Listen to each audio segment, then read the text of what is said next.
much for being here. This is the first of two of our showcases that we're hosting. This one is here in Charleston, featuring mostly like local groups. And the next one's going to be at Arthurdale Heritage, which is next week on Sunday, November 9th. We had 10 pairs this year. That's actually a lot more than we usually do. So I'm really excited that we're able to support so many cultural traditions here in West Virginia. And I'm just really excited to introduce you to these people. If you've been here over the past hour, hopefully you've met everybody. This is so much fun for me to bring all of these wonderful artists together, and friends and family, communities all around West Virginia to be here. I'm Darrell Miller, founder and executive director of Keep Your Faith Corporation. I did an apprenticeship with Lanisha Faith this year. Part of our organization is food system development, and we do community gardens, school-based gardens, as well as community pop-up farmers markets. Lanisha and I, we worked on developing our new urban farm. We've been able to grow different things there, but also she's been able to learn how to manage a garden and how to deal with the seasonal change. That's one of the things she wanted to learn, and what grows natural here. I try to do stuff some of it's a little bit untraditional for West Virginia growing, just to see if I do it. But she stuck to it, and she's been able to bring other youth in. I think that was one of the things that was amazing to me, is how many of the youth drew to her and to learn how to garden, and she jumped right in and went at it. We went to visit some gardens out in Detroit. And she came back, and 2 days later, she put together a farm tour. So I was proud of that, just to see to her, really, she's like a sponge. She absorbed it all, and she's ready to spit it back out and to show people. The youngsters, like, how do you feel that they connect with the Appalachian aspect of farming? Is it just like, oh, we're making food, or do they see it as part of them being more part of the community of West Virginia? I think they want it to be that. They starting to put it together like, well, if it's not talked about enough that we are urban farmers, Appalachian farmers, let's start talking about it. Because when we went to Detroit even, and I'm a black farmer, I'm tatted up and everything. Are you a farmer? Like, yeah, I am. And it was good for some of the youth that was with us to hear that and see that. So when they start introducing themselves, they let it be known too. Like, oh yeah, we're farmers from West Virginia. We're Appalachian. Yeah, like for real, like, yeah, that's where we from. When you see the food in your neighborhood with the urban gardening, you know, that's relief. That's saying, okay, I'm gonna have enough for me, and so I'm gonna share with somebody else. Just like you're saying, like, and then all of a sudden that person feels that they're gonna share with you when they have something.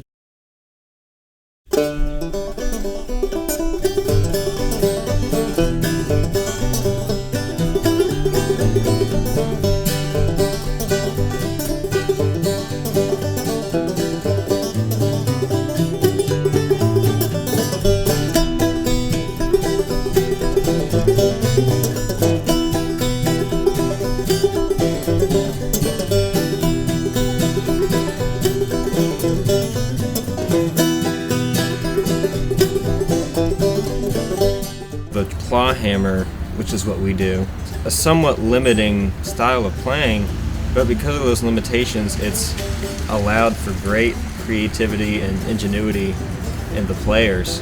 Tim's one of the greatest, West Virginia banjo players, and he's one of the most inventive players I've ever seen.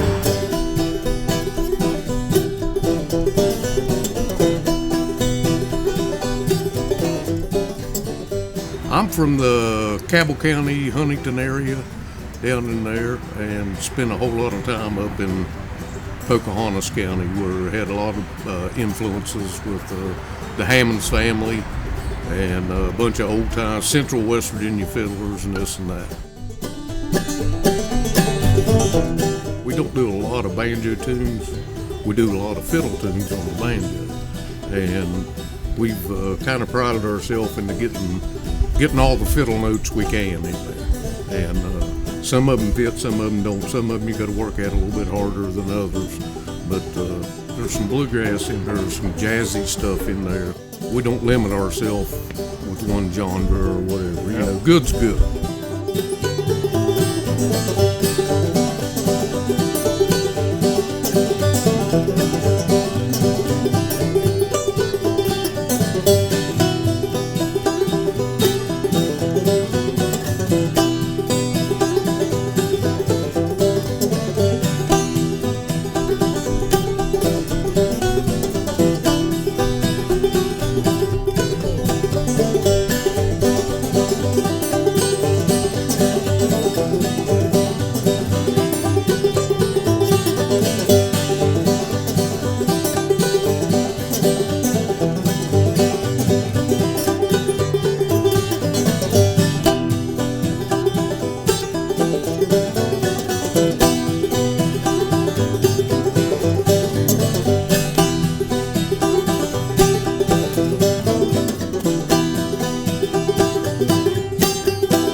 I received a Foxfire book, the very first edition, in 1971 for Christmas.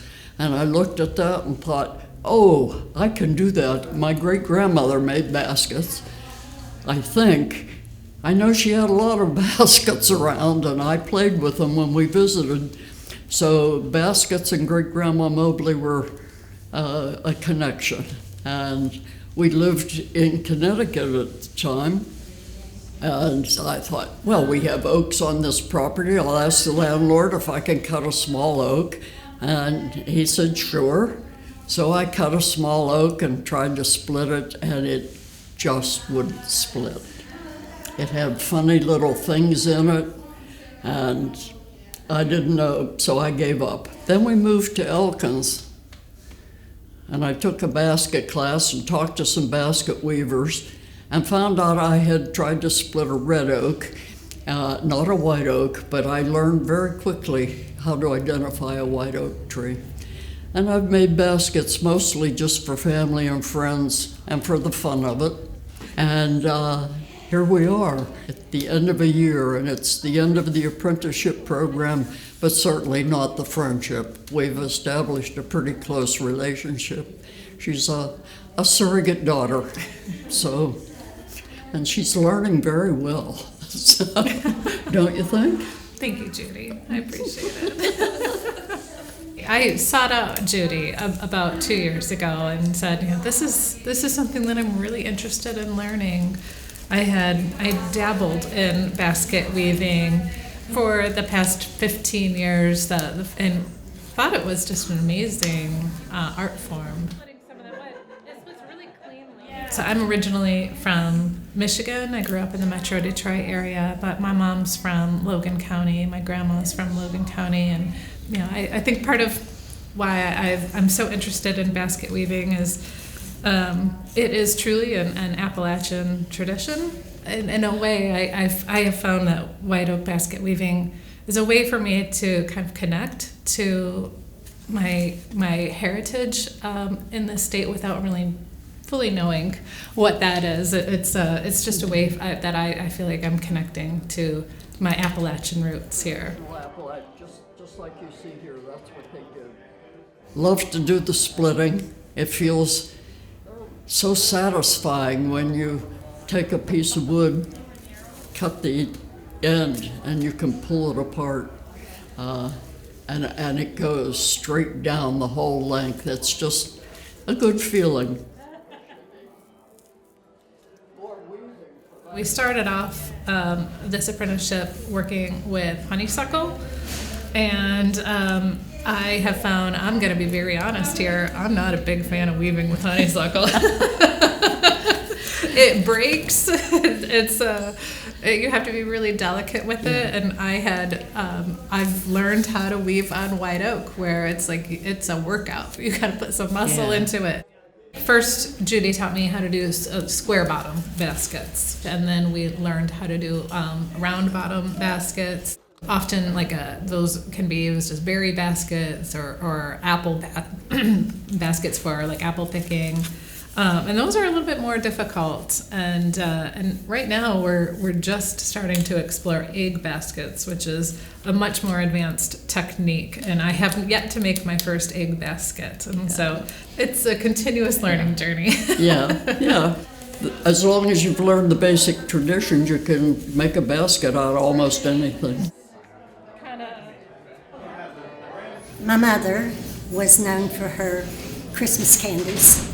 Everybody wanted her Christmas candies, and she made a whole lot of different kinds.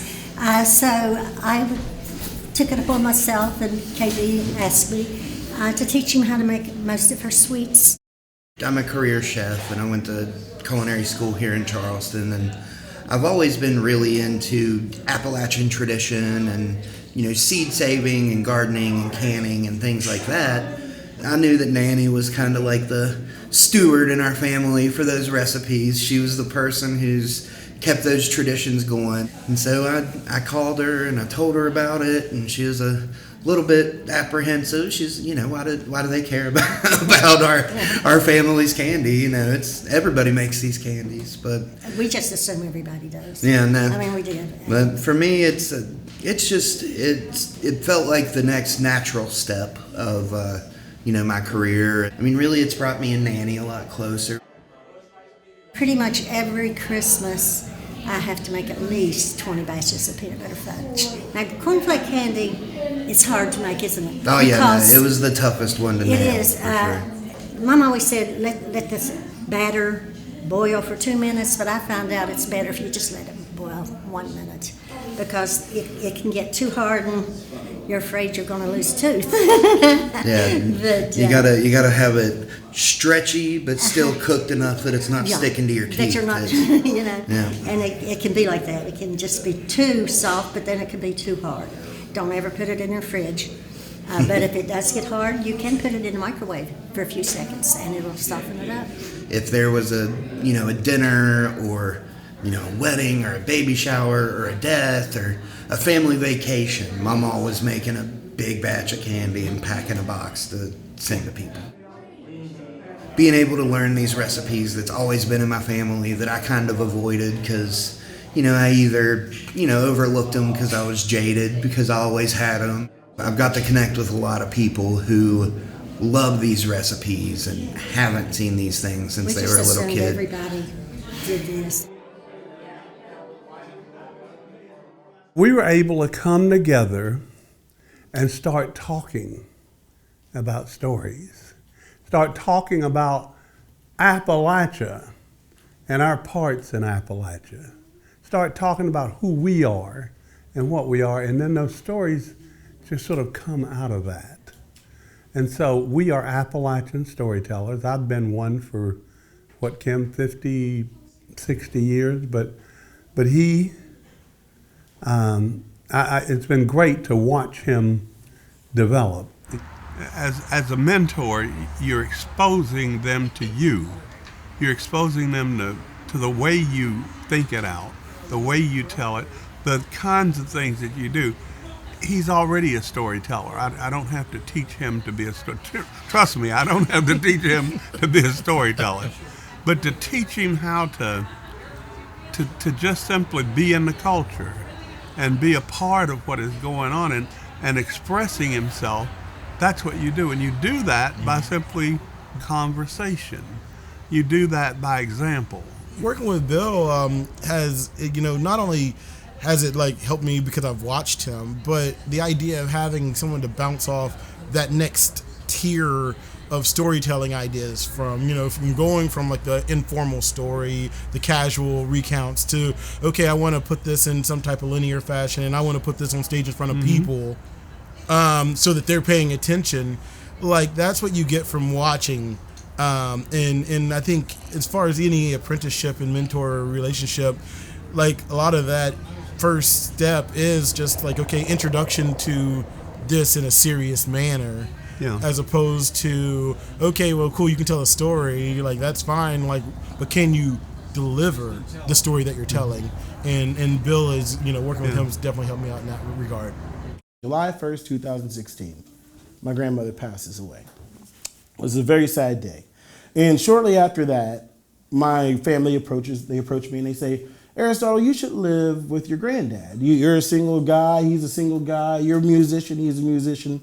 You should go up there and live with your granddad. So I'm like, okay, well, I'll give it a shot. I don't really want to live with an 88-year-old man, but why not?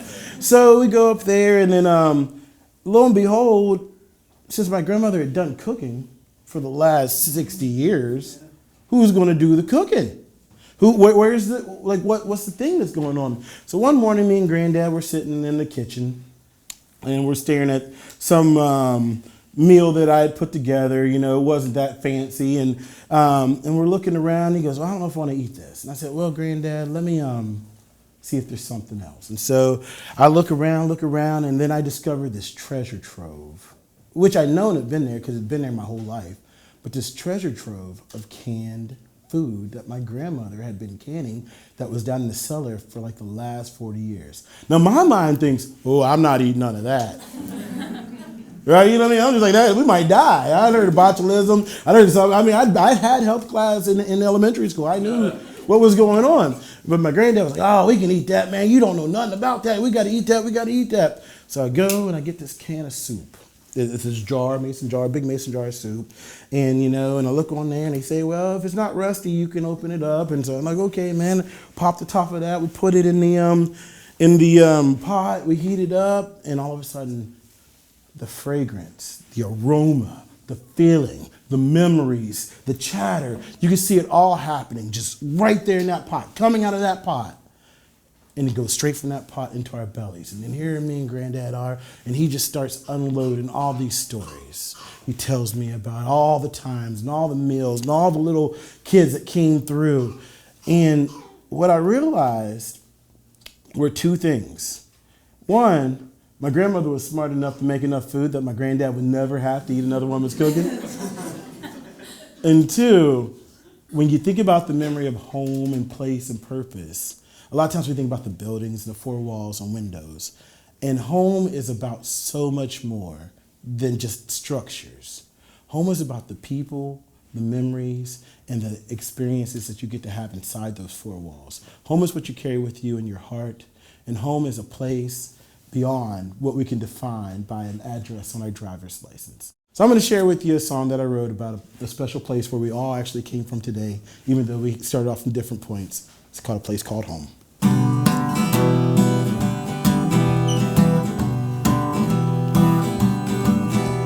Well, I'm going to tell you my golden rule. To thine own self be true. And if I'm honest with myself, I know it all to you, because your love, it gets me through when I just don't know what to do. It's your kisses that keep me going, and your hugs that let me know that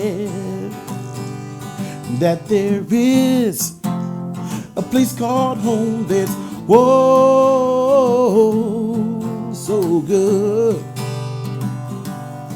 so good. I'm gonna tell you another thing that I don't tell no one. Whenever I'm with you, no matter what we do, I'm always having the most fun, because your love, it gets me through when I just don't know what to do. It's your kisses that keep me going, and your hugs that let me know that there is a place called home that's, whoa, so good, so good, so good.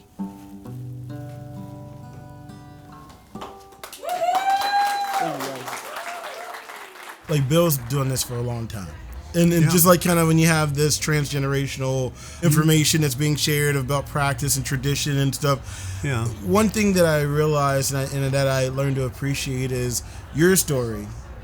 Like, not just a story, but folks from your generation deserve to be told. So being able to be around you then allows me to tell the story about you. We build our own mountains here in West Virginia. We learn how to mine treasures and take things away that other folks have overlooked. And it's that inside-out perspective. And honestly, because of the generational loss of a lot of the brain trust in the African-American community that was here in Appalachia, there's not a lot of people telling that story, and there's not a lot of people around sharing that story. And so the fact that I've had an opportunity to learn your story and learn about you and get closer to you, that's been an unfounded and unexpected blessing and benefit of this apprenticeship program. Yeah, the program is a great program. I knew about it, but I hadn't really given a lot of thought to it, and now I understand what it does. And I understand what it does not just to the individuals, but culturally, and how it expands both people and what they do.